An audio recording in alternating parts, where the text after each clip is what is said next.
चलिए ब्रेक के बाद एक बार फिर से स्वागत है। आप देख रहे हैं इंडिया 24/7 नेटवर्क। दिन भर की बहुत सारी खबरों के बीच यहां पर जब हम आपके पास आ रहे हैं तो आपको बताने की कोशिश करते हैं कि दिन भर किस तरह से बड़ी सुर्खियां आपके लिए इंतजार करती हैं। भारत के प्रधानमंत्री नरेंद्र मोदी पेरिस की यात्रा पर, पेरिस में जब एआई सम्मेलन पर भाग ले रहे थे तो वो ये कहते हैं कि भारत इसके लिए एक बड़ा सम्मेलन करेगा जिसमें हम सभी निकटवर्ती देशों को आमंत्रित भी करते हैं। दूसरा, उन्होंने अपने उद्बोधन में सबसे बड़ी बात जो कही वो ये कही कि एआई को यदि सरल भाषा में समझना है तो आप अपनी मेडिकल रिपोर्ट को उसमें सबमिट करें किसी एआई के ऐप में और उसे सरल भाषा में समझाने के लिए कहें, बहुत आसानी से समझा देगा। लेकिन यदि किसी को उसी को कहें कि बाएं हाथ से लिख करके दिखाओ तो शायद थोड़ा सा कष्ट होगा, क्योंकि यहां पर जो लोग इस ऐप को डिजाइन करते हैं वो दाएं हाथ पर अभ्यस्त हैं, इसलिए थोड़ा सा पूर्वाग्रह से ग्रसित है। ऐसा लगता है इसमें बहुत सारी अभी संभावनाओं की आवश्यकता है। Let me begin with a simple experiment. If you upload your medical report to an AI app, it can explain in simple language, free of any jargon, what it means for your health. But if you ask the same app to draw an image of someone writing with their left hand, the app will most likely draw someone writing with the right hand. Because that is what the training data is dominated by. It shows that while the positive potential of AI is absolutely amazing, there are many biases that we need to think carefully about. That is why I am grateful to my friend, President Macron, for hosting this summit and for inviting me to co-chair it. Friends, चलिए वहीं दूसरी तरफ यदि हम बात करें तो कांग्रेस के प्रवक्ता जयराम रमेश का एक कटाक्ष प्रधानमंत्री मोदी के लिए, कहते हैं अमेरिका के दौरे पर और ऐसी स्थिति में मित्र देश के साथ कैसा व्यवहार करना चाहिए, क्या इस पर ट्रंप को गले लगाने के बजाय उसके सामने खड़े होकर के बात कर सकते हैं भारत के प्रधानमंत्री मोदी? यदि ऐसा नहीं तो क्या ये सवाल कर सकते हैं कि क्या किसी मित्र देश को यह शोभा देती है कि अपने देश के लोगों को वापस भेजते समय में हथकड़ियां लगाई जाए? Will the Prime Minister have the courage to tell President Trump that the way hundreds of Indians have been sent back in chains, handcuffed, in a military aircraft, this is inhuman and this is unacceptable from a friendly country? When Indira Gandhi met President Nixon on the 4th of November 1971, President Nixon threatened, intimidated, pressurized. But Indira Gandhi said, I will do what is in India's national interest. And she did what was in India's national interest. And you saw the result on the 16th of December 1971, which the Americans didn't like. But Indira Gandhi stood up to President Nixon. Will Mr. Narendra Modi stand up to his friend instead of hugging him? Will he stand up to his friend, Mr. Donald Trump, and tell him the way Mr. Trump is treating these Indian migrants? Maybe they are illegal migrants, but they are Indian citizens. And small countries, less powerful countries, Colombia, Venezuela, are sending their own aircraft to bring their citizens back. And we are allowing the Americans to send these migrants back, handcuffed and chained in a military aircraft. This has never happened before. Will the Prime Minister have the courage to tell President Trump that the way... चलिए, वहीं दूसरी बार यदि हम बात करें तो फिर दिल्ली में चुनाव हारने के बाद आम आदमी पार्टी की कार्यकारिणी की बैठक होती है। दिल्ली दूर यानी पंजाब से भगवत मान मुख्यमंत्री और सभी साथियों के साथ, कैबिनेट के सभी सदस्यों के साथ दिल्ली पहुंचते हैं। सभी अरविंद केजरीवाल और आसपास के सभी उनके सिपह सलारों के साथ बैठते हैं। बाहर निकलते हैं तो इस कयास को झुठलाने की कोशिश करते हैं कि शायद सत्ता परिवर्तन होगी क्या पंजाब में। भगवत मान कहते हैं कि हम आपस में मिल करके ये समझने की कोशिश कर रहे थे, कि हमारे साथियों को बताने की कोशिश कर रहे थे कि किस तरह से हमने दिल्ली में बहुत मेहनत की और हमारे दिल्ली के साथियों के अनुभवों को किस तरह से बेहतर इस्तेमाल कर सकते हैं पंजाब में। इसी पर चर्चा थी, इससे ज्यादा कुछ नहीं। पंजाब से सभी हमारे कैबिनेट मिनिस्टर साहब, एमएलए साहबान यहाँ पे पहुंचे थे और हमारे पार्टी के नेशनल कन्वीनर अरविंद केजरीवाल जी आए थे, क्योंकि पंजाब के इन सभी हमारे साथियों ने बहुत मेहनत की दिल्ली की गलियों में। तो एक तो इनका धन्यवाद, बहुत अच्छे से चुनाव लड़ा, इनका शुक्रिया अदा किया गया, क्योंकि बिल्कुल ग्राउंड लेवल पे आई कांटेक्ट लोगों के साथ इन लोगों का ही था। तो सबको, चाहे वो पर्दे के पीछे रहा चाहे पर्दे पे रहा, सबका धन्यवाद नेशनल कन्वीनर अरविंद केजरीवाल जी की तरफ से, मनीष सिसोदिया जी की तरफ से किया गया। और क्योंकि पंजाब में हमारी सरकार जो है वो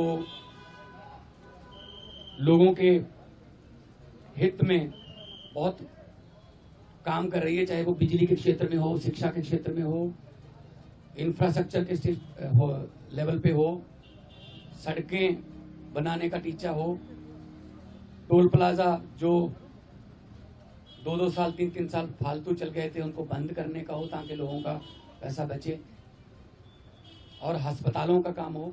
तो ऑलरेडी हम लोग वहाँ काम कर रहे हैं और इसको और ज़्यादा तेज करना है। और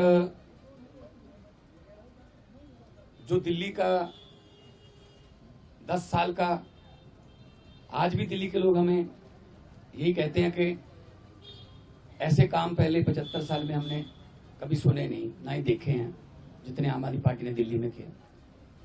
बाकी हार जीत चलती रहती है, वो ऐसी कोई बात नहीं है। तो अभी दिल्ली की टीम का तजर्बा वो हम पंजाब में भी इस्तेमाल करेंगे। ऑलरेडी हम मोहल्ला क्लिनिक को, हमारे यहाँ आम आदमी क्लिनिक बोलते हैं वहाँ पे, वो हम 850 से ऊपर हम वो स्थापित कर चुके हैं और अस्पतालों का कायापलट हो चुका है।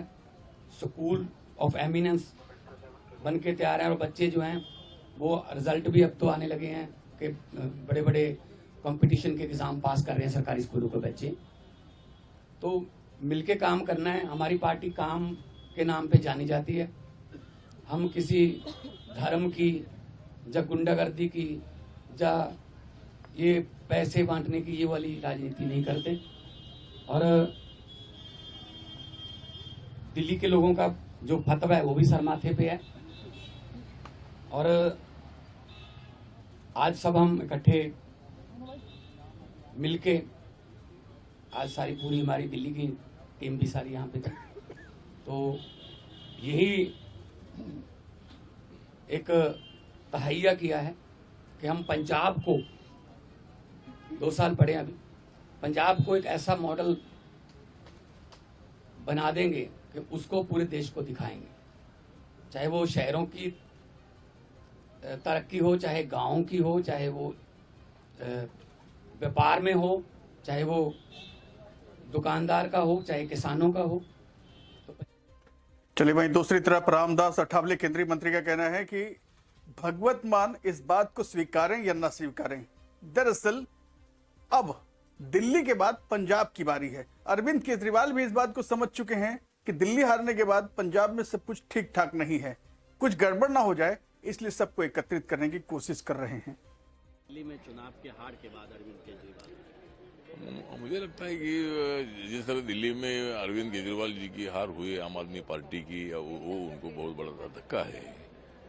और पंजाब की स्थिति भी अच्छी नहीं है, पंजाब के लोग नाराज है। माननीय भगवंत मान जी वहाँ मुख्यमंत्री बन गए हैं, लेकिन वहाँ के किसानों को, दलितों को, गरीबों को कोई राहत नहीं है, तो इसीलिए वहाँ काफी नाराजगी है। और शायद मतलब दिल्ली के अभियान के बाद अरविंद केजरीवाल को लगता है कि भाई वहाँ फाटाफूट हो सकती है और भी कुछ ऐसा हो सकता है, इसीलिए शायद उन्होंने मीटिंग बुलाई है। ठीक है, मीटिंग बुलाई है, लेकिन पंजाब ठीक नहीं है और आगे के चुनाव में पंजाब उनके हाथ से चला जाएगा। ममता बनर्जी कह रहे हैं कि 2026 के विधानसभा चुनाव हम कांग्रेस के साथ नहीं लड़ेंगे। हाँ, माननीय ममता बनर्जी ने जो बताया है कि भाई जो इंडिया आघाड़ी में तो हम 2024 में थे, लेकिन 26 में जो भी चुनाव आ रहा है विधानसभा का, वो विधानसभा का चुनाव ममता बनर्जी उनकी जो टीम की पार्टी है उनके माध्यम से अकेले लड़ेगा, ऐसा उन्होंने बताया। बात सही है, क्योंकि वहाँ का कांग्रेस पार्टी का कुछ है ही नहीं है और अभी इंडिया गठबंधन में पूरी फूट है। और इसीलिए मुझे लगता है कि 2029 में हमारा रास्ता पूरा साफ है। अगर वो एक हो भी जाएगी तो भी हमको कोई प्रॉब्लम नहीं है। नरेंद्र मोदी जी के नेतृत्व में लोग हमारे साथ है, दिल्ली में देखा है, हरियाणा में देखा है, महाराष्ट्र में देखा है, और इसीलिए जनता को मालूम हुआ है कि देश को आगे ले जाने की ताकत नरेंद्र मोदी में है, और इसीलिए 2029 का चुनाव भी हम बहुत अच्छी तरह। दिल्ली में चुनाव के हार। चलिए, वहीं दूसरी तरफ मनीष तिवारी कांग्रेस के सांसद हैं, इनका एक जवाब आता है। विषय वही कपूरथला बैठक, यानी आम आदमी पार्टी की दिल्ली और पंजाब के लोगों का एक समन्वय बैठक। इसे लेकर के कहते हैं कि न तो दिल्ली कभी पंजाब पर असर डाल सकती है, न डाल पाएगी, क्योंकि पंजाब अपने लय में चलता है। दूसरी बड़ी बात उन्होंने कहा कि पंजाब की अस्थिरता का मतलब है सीमावर्ती पश्चिमी देश जो हैं उनमें और उनके साथ संबंधों पर भी असर पड़ता है, और उसका असर पंजाब के स्थिरता को नष्ट कर सकता है। In Punjab, although the Aam Aadmi Party has lost elections in Delhi, after that today the Aam Aadmi Party convener Arvind Kejriwal has called a meeting of the Chief Minister of Punjab along with all the MLAs of the Aam Aadmi Party, and in between there are so many allegations going on that the BJP is approaching the Aam Aadmi Party MLAs in Punjab. The tragedy is that Delhi has never understood Punjab going back to the time of the Mughals. And unfortunately, Delhi will never understand Punjab because Punjab has a different ethos, a different culture, a different syncretism, and it ticks to a different beat. Any instability in Punjab, any political instability in Punjab will have very severe national repercussions. Punjab is a border state. Our western neighbor is always hyperactive in trying to subvert and destroy the peace of Punjab, and therefore there are certain border states which need to be handled very, very carefully. The situation in the northeast in Manipur is far from stabilizing, and so the government of India should really concentrate on having a border policy for the border states. And as I earlier said, any attempt to create any political instability in Punjab, which is a border state, will have national repercussions, will have national security implications. We saw that play itself out between 1980 and 1995. But sir, how do you see in Punjab, although the Aam Aadmi Party has lost elections in Delhi, after that today the Aam Aadmi Party convener Arvind Kejriwal has called a meeting of the Chief Minister of Punjab. चलिए, वहीं दूसरी तरफ आम आदमी की इस बैठक को लेकर के भारतीय जनता पार्टी के नेता संजय जायसवाल का एक बयान आता है। वो ये कहते हैं कि अराजकता वाली पार्टी है आम आदमी पार्टी। दिल्ली में देश विरोधी ताकतों को तो इन्होंने कोशिश की थी बढ़ावा देने के लिए, पंजाब की ओर अब इनकी नजर आ रही है, जो गलत साबित होगी। आम आदमी पार्टी पूरी की पूरी एनार्किस्ट पार्टी है। इन लोगों ने हर तरह से जो देश विरोधी तत्व हैं उनसे आर्थिक सहायता लेने का कार्य किया है। और दिल्ली के हार के बाद अरविंद केजरीवाल जी भी जानते हैं कि उनके भ्रष्टाचार के जो हजारों करोड़ रुपए हैं उनके द्वारा एक बहुत बड़े तबके का पालन पोषण हो रहा था, अब वह समाप्त हो जाएगा। और इस कारण से अरविंद केजरीवाल घबराए हुए हैं कि दिल्ली की तरह अब पंजाब में भी उनकी सत्ता हमेशा के लिए चली कहीं नहीं जाए, और इसी को रोकने का एक असफल प्रयास कर रहे हैं। लेकिन जो भी शक्तियां जो चाहती हैं कि भारत की एकजुट रहे, भारत में विकास हो, वह कोई भी अरविंद केजरीवाल को पसंद नहीं करता है। आम आदमी पार्टी ने भी देखा है कि जिस तरह से अरविंद केजरीवाल ने आम आदमी पार्टी को चलाया, वैसी उसकी तुलना केवल हिटलर के साथ की जा सकती है। और इसलिए इस तरह का व्यक्ति का जब पावर छिन गया है तो वह मानसिक रूप से असंतुलित होकर के विभिन्न लोगों को बुला के उनको धमकाने का कार्य कर रहा है। पंजाब के एमपी मलविंदर काम, उन्होंने कहा ये एक रेगुलर मीटिंग है, ऐसा कुछ भी हमारे बीच में नहीं है। तो क्या लगता है आपको, कितना सही है? अब रेगुलर मीटिंग होगी। अरविंद केजरीवाल दिल्ली से पूर्णतः बेरोजगार हो चुके हैं। जब तक पंजाब के विधायक उनका साथ नहीं छोड़ते हैं तब तक किसी बहाने उनको बुला करके उन्हें चाय नाश्ता करा के यह जरूर दिखाने का प्रयास करेंगे कि आम आदमी पार्टी पर आज भी उनका कंट्रोल है। लेकिन सही स्थिति यह है कि आम आदमी पार्टी जिस एजेंडा को लेकर बनी थी उसको अरविंद केजरीवाल ने स्वयं खत्म करके एक गांधी परिवार की तरह केजरीवाल परिवार का एजेंडा चलाया, और दिल्ली की जनता ने रिजेक्ट कर दिया है। देश में आम आदमी पार्टी जितनी तेजी से 2013 में आई थी उतनी ही तेजी से आम आदमी।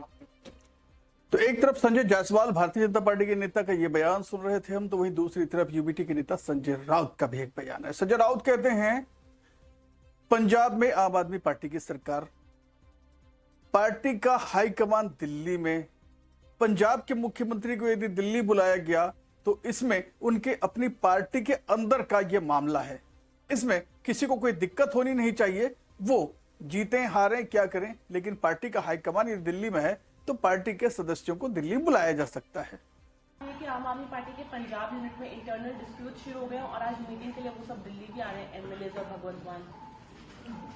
बात ऐसी है, पंजाब में आम आदमी पार्टी की सरकार है और पार्टी का जो हाईकमांड है, केजरीवाल जी हो गए या मनीष सिसोदिया जी हो गए, वो दिल्ली में बैठते हैं। अगर दिल्ली के रिजल्ट के बाद यहाँ के हाईकमांड ने पंजाब में अपनी पार्टी को ठीक ठाक करने के लिए कोई कदम उठाया होगा और उनको बुलाया होगा, तो उसमें गलत क्या है? उनका पार्टी का अंदरूनी मामला है।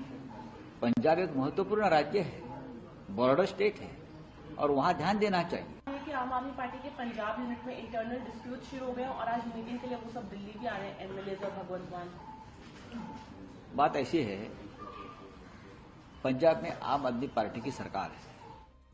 वहीं दूसरी तरफ जगन्नाथ सरकार का भी एक बयान आता है। जगन्नाथ सरकार कहते हैं दिल्ली हारने के बाद अरविंद केजरीवाल डरे सहमे से हैं। उन्हें लगता है कि पंजाब में भी इस तरह की कहानी दोहराई ना जाए, इसलिए वो लोगों को बुला बुलाकर बातें करना शुरू कर चुके हैं।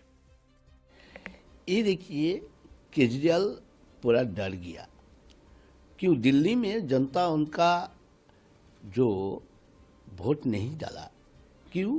जो उनका ऊपर जितना बदनामी आया, आरोप आया, इसलिए जनता उनके पास चला गया। इसलिए वो डर गया पंजाब में यही होने वाला है, इसलिए उनको बुला के पहले से ही बचने के लिए प्रयास कर रहा है। लेकिन केजरीवाल नहीं बच पाएंगे। क्यों? इनके पास कोई आइडियोलॉजी भी नहीं है। ये कोई देने के लिए करप्शन करके पार्टी चलाना हिंदुस्तान का जनता पसंद नहीं है, इसलिए वो पंजाब में हार जाएंगे। आम आदमी पार्टी हिंदुस्तान में नहीं रहेगा भविष्य में। दिल्ली के बीजेपी चीफ हैं वीरेंद्र सचदेवा जी ने कल उन्होंने रिक्वेस्ट करी है एलजी से कि जो शीश महल जो बना हुआ है, जिस पहले जो सीएम का था, उसमें जो अगला सीएम बनेगा बीजेपी का वो नहीं रहेगा। तो उन्होंने रिक्वेस्ट किया है कि वो उस प्रॉपर्टी को जो है मर्ज कर दे, मतलब वो किसी और चीज में उसमें नहीं रहेगा। आपका क्या कहना है इस पे? देखिए इतना खर्चा करके वो बनाया, आम जनता के लिए, आम आदमी के लिए बोलने वाला आदमी, इतना खर्चा कोई जरूरी नहीं है। तो इसलिए हमारा भारतीय जनता पार्टी का जो सीएम बनेगा वो शीश महल में नहीं रहेगा। क्यों? वो जनता का पैसा लौट के चोरी करके ये महल बना है, इसलिए।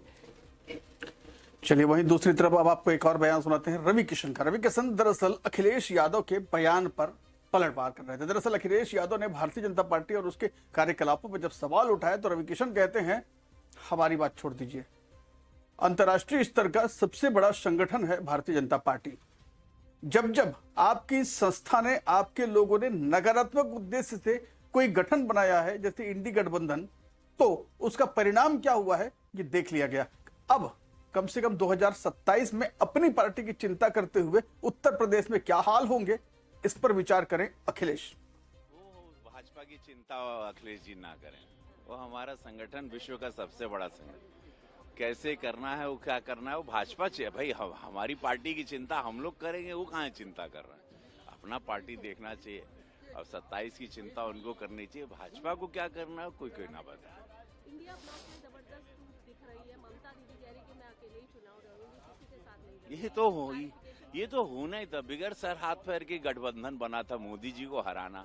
इनका उद्देश्य नेगेटिव ही रहा, पॉजिटिव उद्देश्य ही नहीं रहा आपका।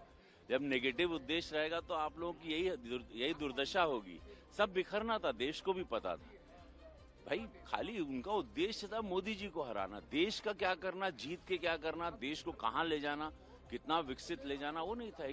एक जेलस की भावना थी, एक दुश्मनी की, एक रिवेंज की भावना, एक हेट्रेड की भावना, एक इतने बड़े नेता के प्रति एक निस्वार्थ, और उसका वही ईश्वर भी देखता है, जनता भी देखती है। एक अंतिम सवाल, महाकुंभ का कल बड़ा स्नान होने वाला है, उससे पहले ही कई सारे कटाक्ष हो रहे हैं, कितना सेंसिटिव आप मानते हो, कितना अहम है, और बाकी विपक्ष की कटाक्ष? हमारी आस्था के स्नान पर विपक्ष ना बोले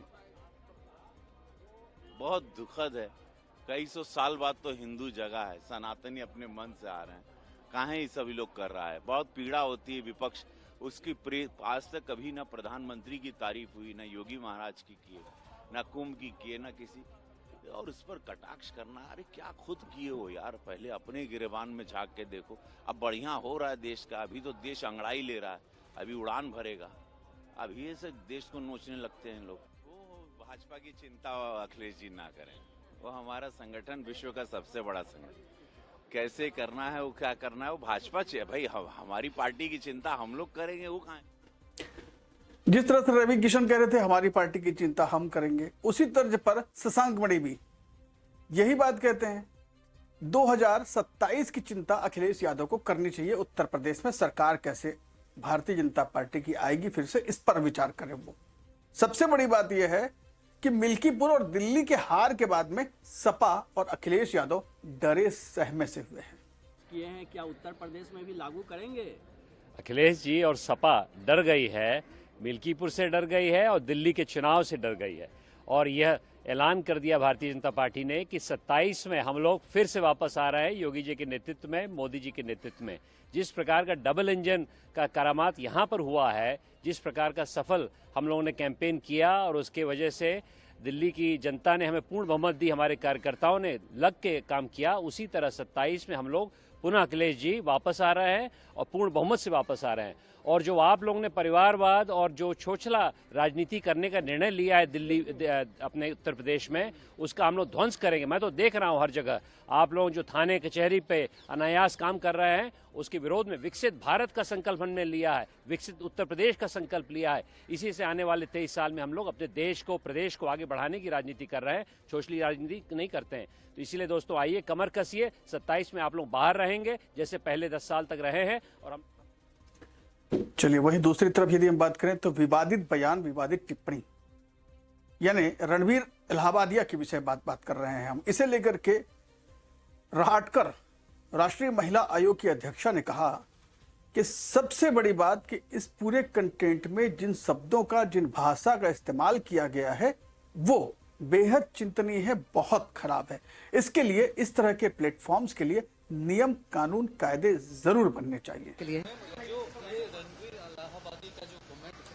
कमेंट किया है, जो उन्होंने जो इंडियाज गॉट टैलेंट के मैटर में, अब पूरी कहीं ना कहीं इंडिया देश का कल्चर और इसको ठेस पहुंचाया, क्या एक्शन लेने की सोच रहे हैं? एफआईआर लॉन्च करेंगे वुमेन्स कमीशन को लेकर, क्या सोच रहे हैं? देखिए, जो भाषा वहाँ पे यूज की गई है वो बहुत खराब भाषा है। इस भाषा का इस तरीके से ऐसा उपयोग नहीं होना चाहिए। इस विषय में कमीशन बहुत गंभीर है और हमने आईटी मिनिस्टर को कल ही लिखा है कि ऐसे जो प्लेटफॉर्म्स है, इस प्लेटफॉर्म्स के लिए कुछ नियमावली और अच्छे तरीके से होनी चाहिए और ऐसे नियमावली के माध्यम से ही उनको कंट्रोल करना बहुत जरूरी है। कहीं सीएम ने भी इसको ट्वीट करके इसको ये किया है, महाराष्ट्र के सीएम ने भी इसको कंडेम किया है। जी, as a chief of national women's commission, don't you think FIR should be launched on your side? देखिए, समय समय पे वो बातें होती रहेगी, बट जो उनका बात करने का तरीका है वो कभी भी मंजूर नहीं होगा। चलिए, वहीं दूसरी तरफ बीजू जनता दल के राज्यसभा के सांसद सस्मित पात्रा का भी एक बयान आता है इसी विषय को लेकर के। कहते हैं कि इस तरह के इन्फ्लुएंसर यूट्यूबर्स जो हैं, इन पर रोक लगनी चाहिए। मैं खुद स्थायी समिति का सदस्य हूं इंफॉर्मेशन टेक्नोलॉजीज को लेकर के, और ऐसे विषय पर मैं इस मुद्दे को जरूर उठाऊंगा। आया जा रहा है उसको लेकर के, आप उस कमेटी में भी है, इसको लेकर क्या कहेंगे? नहीं, मैं parliamentary standing committee on information and communication technology में हूं और वहां पर इंफॉर्मेशन एंड ब्रॉडकास्टिंग का भी मिनिस्ट्री आता है। As a member of this standing committee मैं इस इशू को उठाने वाला हूं। मैंने सुना है कि मेरे भी और जो फेलो मेंबर्स ऑफ पार्लियामेंट है जो इस कमेटी के मेंबरान हैं, तो वो लोग भी इस इश्यूज को उठाएंगे। इन इश्यू को उठाना बहुत जरूरी है, बिकॉज जिस तरह से एक्सट्रीमली वल्गर, चीप और पुअर स्टेटमेंट्स आए हैं by that YouTube influencer, it's extremely poor and extremely poor taste, and I am hopeful that the committee will take it very seriously and we are going to ensure that strict action is taken. Sir, संविधान को लेकर क्या राज्यसभा में हंगामा हुआ कि BJP के लिए संविधान बदल देंगे, इसको लेकर क्या कहेंगे? नहीं, देखिए, संविधान सभी के लिए बहुत ही प्रेशियस है, पायस है, और संविधान को लेके किसी तरह की राजनीति होनी नहीं चाहिए। और मेरा यह मानना है कि संविधान सर्वोच्च है, सर्वोपरि है, और संविधान की जो सोच है, जो गरिमा है, वो अक्षुण्ण रहनी चाहिए। इस पर राजनीतिकरण ना हो किसी भी तरह से, किसी भी पक्ष से। सर, दिल्ली चुनाव हारने के बाद इंडिया अलायंस में चर्चा होने लगी है कि कौन लीड करेगा, ममता बनर्जी अलग करें। चलिए, वही दूसरी तरफ यदि हम एक और बात करें तो इसी विषय पर यानी रणबीर और समय रैना को लेकर के एक और बयान आता है। मनीषा कायंदे का, शिवसेना की नेत्री है, ये कहती हैं इस तरह के प्लेटफॉर्म्स और इस तरह के शब्दों के लिए कड़े कानून बनने चाहिए, नियमावली तय हो जाए तो बेहतर। Even on Samay Rana, but even Mumbai Police filed a case, but FIR has not been registered. How you looked at a vulgar statement given by the Allahabadi?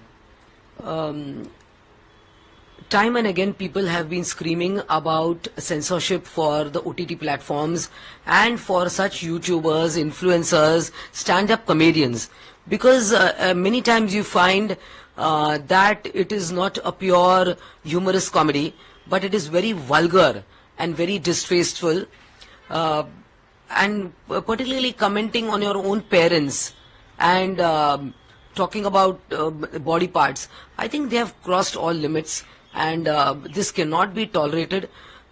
I mean, when you talk of making India drug free, making India a better place to live in, where does all this fit into? So such people need to be punished, or at least they should understand that in what way they are influencing the young. चलिए, लगातार हम आपको बड़ी सुर्खियों के साथ रूबरू करा रहे थे। अब वक्त एक छोटे से ब्रेक का है। ब्रेक उस पार जब मिलेंगे बहुत सारी खबरें आपके लिए इंतजार कर रही है। जाइएगा मत, एक छोटा सा ब्रेक ले रहे हैं। देखते रहिएगा इंडिया 24/7 नेटवर्क।